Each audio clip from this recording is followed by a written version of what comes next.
Merci. Alors, nous voterons pour cette actualisation du schéma qui vise à accélérer considérablement le développement des bornes de recharge sur notre territoire. Oui, nous sommes conscients des problèmes que cela pose, le développement de la voiture électrique en matière d'utilisation des métaux rares pour les batteries ou du bilan carbone pour sa fabrication. Mais il s'agit d'être cohérents. Si nous considérons réellement tous la lutte contre la pollution de l'air comme l'objectif prioritaire, nous ne pouvons que soutenir le développement de la voiture électrique. Mais il s'agit, car l'usage compense le bilan carbone de départ et fait qu'elles émettent au final 2 à 3 fois moins de gaz à effet de serre que les modèles thermiques, car elles libèrent aussi moins de particules fines.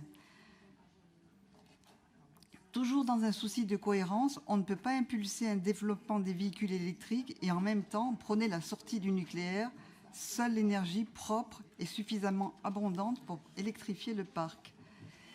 Bien sûr, la voiture électrique n'est pas la solution parfaite en ce qu'elle pollue tout de même et ne règle pas la question des conflits d'usage que pose la voiture en elle-même.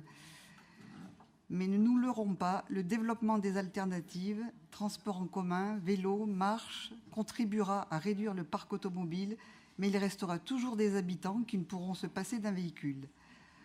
Autant qu'il soit électrique, autant que faire se peut, en attendant que le progrès technique permette de meilleures alternatives. Je vous remercie.